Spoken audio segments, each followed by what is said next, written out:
근무를 성실하게 이행하지 못하는 것들을 도덕적으로 문제가 있다고 봐야 될까요? 저는 이제 그건 아니라고 생각해요. 여러분들 도덕적으로 아무 문제가 없습니다. 인간이기 때문에 당연히 편하려고 했고 쉬려고 했던 겁니다.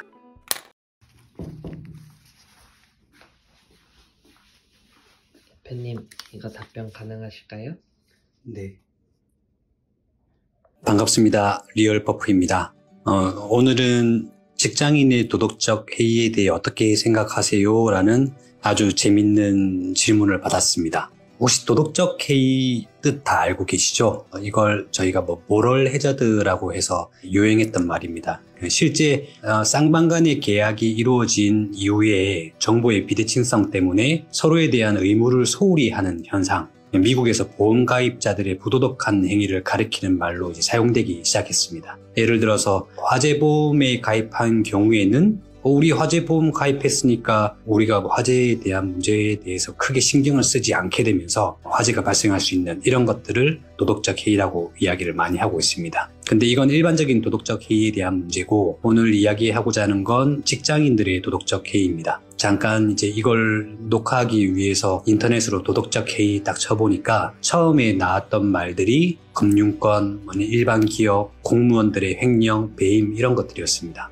근데 제 생각에는 그것이 도덕적 해이라기보다는 그건 범죄의 문제인 것 같아요. 그래서 실제 현장에서 아주 많이 나타나고 있는 직장인들의 도덕적 해이와 관련돼서 오늘은 좀 이야기를 해보려고 합니다. 보통 우리가 젊을 때를 한번 생각해 보자고요. 젊을 때 생각했을 때 우리가 아르바이트 했던 그런 경험들 보면 저희 사장님께서 열심히 잘 해주길 부탁한다, 주인의식을 가지고 일해주세요, 이렇게 이야기를 합니다. 근데 이 주인의식을 가지고 일해주세요라는 말에서 그 주인의 말이 도덕적 해이에 대한 정의 그대로 들어가는 부분이 있습니다. 어떤 거냐면 우선은 정부의 비대칭이 존재해야 돼요. 그 정부의 비대칭이라는 게 어떤 거냐면, 예를 들어서 제가 가게 사장님이고 알바를 구했습니다. 알바를 구했는데 저는 이제 가게의 주인인 거고, 제가 없는 시간에 일하는 아르바이트생분들은 대리인이 되는 거예요. 그러면 제가 그 가게에 없을 때 우리 대리인 아르바이트생이 어떻게 일하는지 확인을 할 수가 없는 거잖아요. 그 확인을 할 수 있는 정보가 없다고 해서 어떤 현상이 벌어집니까? 완전히 관찰하지 않으면 가게 들어가다 보면 알바생들 핸드폰 동영상을 볼 때도 있고, 자신의 이제 친구, 남자친구, 여자친구랑 대화도 하고, 막 손님이 오는 거 신경 안 쓰고 막 그럴 때도 있죠. 그런 일이 벌어집니다. 왜냐하면 주인이 없기 때문에, 주인이 내가 행동들을 관찰할 수 없으니까 이게 대리인이라는 알바가 자신의 효용을 극대화하는 행태에서 드러나는 거죠. 그러니까 이걸 도덕적 해이라고 정의를 하기도 합니다. 근데 근무를 성실하게 이행하지 못하는 것들을 도덕적으로 문제가 있다고 봐야 될까요? 저는 이제 그건 아니라고 생각해요. 실제에서 이제 경제학에서도 보면 일반적인 인간의 행동을 도덕과 부도덕으로 나눈다라는 건 있을 수 없다라고 보통 생각을 합니다. 그래서 모든 사람들이 자신의 이익 실현을 위해서 당초에 최초에 했던 약속을 불성실하게 이행한다는 것, 그런 부분들로 볼 수 있습니다. 그래서 도덕적 해이가 있는 직장인들 가지고 이게 도덕적으로 문제가 있다, 이런 말보다 약속의 불성실 이행, 이게 이제 직장인들한테는 가장 잘 일어나는 일이라고 볼 수 있습니다.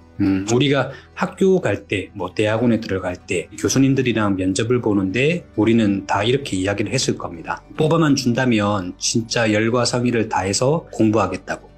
근데 실제로는 이제 그런 약속을 하고서는 잘 지키지 않죠. 수업도 빠질 때도 있고, 이제 복습도 하고 예습도 하고 해야 되는데 그런 것들도 잘 안 하죠. 그런데 그런 학생을 두고 우리가 도덕적으로 문제가 있다고 하진 않잖아요. 그냥 처음에 뽑아달라고 했던 스스로의 약속을 불성실하게 이행한 거라고 볼 수 있습니다. 더군다나 월급을 주는 회사에 들어갈 때도 뽑아만 준다면 뼈를 묻겠습니다, 죽어라 일하겠습니다, 어려운 일은 다 제가 하겠습니다, 이제 이렇게 이야기를 하는데 실제로는 이제 그렇지 않죠. 근데 그런 사람들을, 우리 직장인들을 도덕적으로 문제가 있다 하진 않죠. 그러니까 실제 도덕적 해이라는 말 자체가 직장에서는 쓰기 어려운 말인 것 같은 느낌이 들어요. 그래서 도덕적으로 해이한 직장인이 아니라 그 사람들이 그 회사와 이제 어떤 계약을 했을 텐데 그 계약에 대해서 서로 간에 했던 약속들을 불성실하게 이행하게 된 것, 이것들을 저는 도덕적 해이라고 생각을 합니다. 그러면 왜 우리 직장인들은 불성실하게 일을 하게 될까요? 이건 사실 인간은 이기적이기 때문입니다. 그래서 경제학 논리랑 좀 잘 맞긴 해요. 안 할 수 있으면 당연히 안 하는 게 좋고 편할 수 있으면 당연히 편하려고 하는 게 우리 직장인들이잖아요. 그리고 주인이 제대로 관찰을 안 하기 때문에 우리가 그런 것들을 안 하는 거일 수도 있습니다. 왜냐하면 무단횡단을 어떨 때 합니까? 라고 하면 차가 없을 때, 경찰이 없을 때 하잖아요. 근데 차가 있으면은 안 해야 되는 게 맞는 거고 경찰이 있으면 못 하는 거잖아요. 근데 대부분의 이제 사람들은 없으면 합니다. 왜 쓰레기를 한 번도 버린 적이 없지 않으며 무단횡단을 하지 않으며 이런 것들은 있을 수 없는 일이죠. 그러니까 그 주인이라고 하는 사람들이 관찰하지 않기 때문에 인간은 이기적인 행동을 하고 그렇기 때문에 불성실하게 일을 할 수 있다고 보고 있습니다. 직장인들 같은 경우에는 최초에 회사에 입사한다는 건 이건 회사와 나의 계약이고 약속이잖아요. 회사에서 사람을 뽑는다라는 건 성과를 기대하고 이제 뽑는 거고 직장인 입장에서는 내가 열심히 일하면 회사에서 충분히 보상을 해줄 거야 라고 기대를 하고 그렇게 서로 간에 약속을 하게 됩니다. 근데 일하면서 시간이 지나고 보니 보상이 불분명해진다거나 아니면 노력한 만큼의 보상이 이루어지지 않을 때, 그래서 직장인은 처음 입사할 때 했던 약속, 그런 마음의 약속을 불성실하게 이행하게 되는 것입니다. 예를 들어서 내가 더 큰 성과를 냈음에도 다른 직원과 보상이 같다든지 아주 미세하게 보상이 조금 더 주어진다든지 이런 경우에 마음이 불성실하게 되는 거죠. 왜 내가 기대했던 그런 보상을 안 주는 거지? 나는 내 약속을 잘 지키고 있는데 내가 했던 약속은 우리 회사에서 열심히 일하는 거였고 거기에 대한 기대, 보상을 더 주길 바랬는데 그게 잘 안 되는 거예요. 그러니까 이제 불성실하게 된다고 봅니다. 그래서 이제 그런 사람들이 월급 누팡이 되고 그리고 또 관리가 소홀한 회사라면 그것이 이제 영향을 자꾸 끼쳐가지고 회사에 큰 손실로 이어지게 됩니다. 근데 대기업 같은 경우에는 이런 주인 대리인 관계에서 대리인의 행동을 관찰하는 모니터링도 이제 꾸준히 하고 있지만 효율 임금이라는 것들을 사용합니다. 이게 효율 임금이라고 해서 임금을 효율적으로 막 작게 준다라는 것이 아니라 그러니까 대리인을 관찰하기 위한 직장인의 행동을 효율적으로 관리하기 위한 임금을 말하는 겁니다. 이게 어떤 영향을 미치게 되냐면 예를 들어서 대기업 삼성의 예를 들어 본다고 하면 제가 삼성에 입사를 했습니다. 물론 너무너무 힘들겠지만 입사를 했다고 이제 가정을 하는 겁니다. 그러면 삼성에서 그 위에 관리자들이 나의 일에 대해서 관리를 하겠지만 관리자들이 안 계실 때도 있고 저 혼자 일할 때도 많잖아요. 그러면 인간이니까 당연히 안 할 수 있으면 안 하려고 하고 편하려고 하면 편하려고 합니다. 근데 그게 나중에 이제 성과로 직결이 되긴 하겠죠. 그런데 임금을 조금 높게 줘버리는 걸 효율 임금이라고 하는데 관리의 효율을 위해서 임금을 높이는 거거든요. 임금이 효율적인 거라는 게 아니라 관리가 효율적인 거라는 겁니다. 그래서 삼성에 일하는 직장인들 같은 경우에는 내가 혹시 이 회사에서 이런 높은 효율 임금을 받고 있는데 내가 일을 성실하지 못하게 한다든지 그런 현상이 있을 때 회사에서 잘려나가게 된다든지 그런 상황이 발생하면 임금을 낮춰서 가야 된다든지 삼성 말고 갈 곳이 별로 없잖아요. 그래서 그 사람들은 열심히 일할 수 있는 구조가 조금 더 만들어진다는 관점에서 대기업들의 임금이 조금 더 높은 그런 케이스라고 볼 수가 있습니다. 효율임금의 예시는 정통적으로 성과급, 능률급, 생산에 대한 장려금, 근속수단, 아니면 근로시간 단축 이런 것들을 이제 이야기 드릴 수 있을 것 같고요. 핵심 인력의 이직 방지를 위한 보상제도, 그리고 저 같은 경우에는 이제 가정의 안정을 위한 재무관리 위탁. 제가 월급을 받으면은 제 용돈 이제 한 30만 원 정도를 제하고 다 아내한테 입금을 시키거든요. 이런 것들도 이제 효율임금이라고 좀 볼 수 있을 것 같아요. 자녀의 학습 의욕 고취를 위한 이제 많은 용돈의 지급 이런 거 있잖아요. 이번에 1등 하면은 10만 원 줄게 이런 것보다 내가 5만 원 줄 테니까 이번에 성적 좀 올리자 이러면은 다음에 또 성적 더 오르면 용돈을 줄 거라는 걸 기대를 하고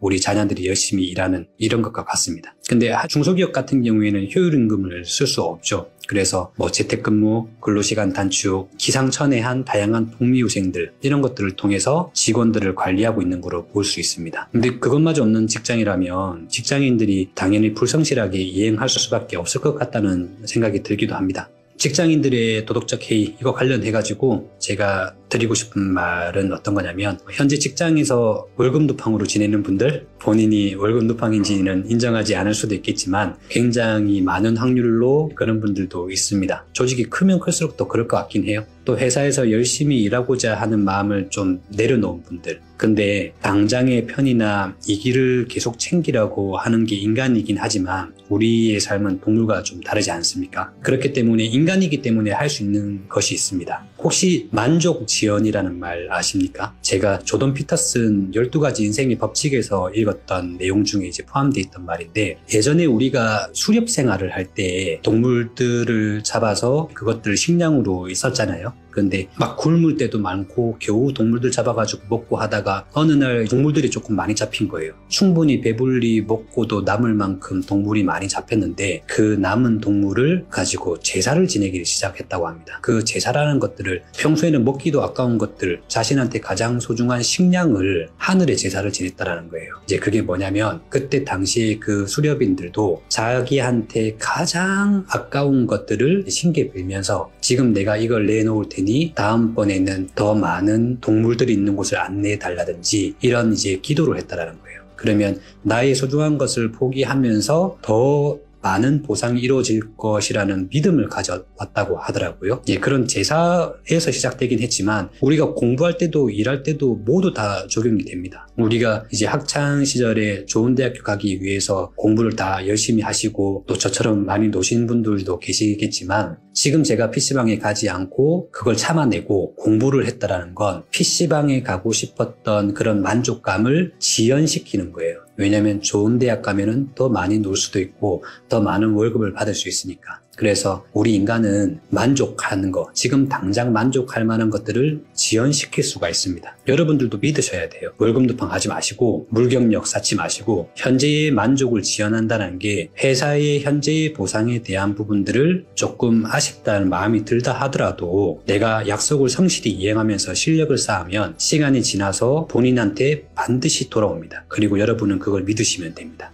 오늘 도덕적 해이와 관련돼서 이야기를 드렸는데요. 여러분들 도덕적으로 아무 문제가 없습니다. 인간이기 때문에 당연히 편하려고 했고 쉬려고 했던 겁니다. 그리고 내가 열심히 일하면 기대를 줘야 될 그 회사가 열심히 일했던 것에 대한 평가가 조금 길 수도 있습니다. 그냥 몇 개월 동안 열심히 했던 걸 가지고 이 사람이 계속 열심히 일할 거라는 기대를 회사는 가지지는 않을 거라고 생각을 합니다. 1년, 2년, 3년 늘 열심히 있던 직장인이라고 한다면 회사에서는 거기에 대한 보상이 반드시 이루어질 거라고 생각을 합니다. 그러니까 여러분들 약속을 성실히 이행하면서 최초에 뽑아만 주면 어떻게 하겠다라는 그 약속 잊지 마시고 성실하게 잘 해오셔가지고 앞으로 좋은 성과 내시고 좋은 보상 받으시길 바라겠습니다. 감사합니다. 지금까지 리얼버프였습니다.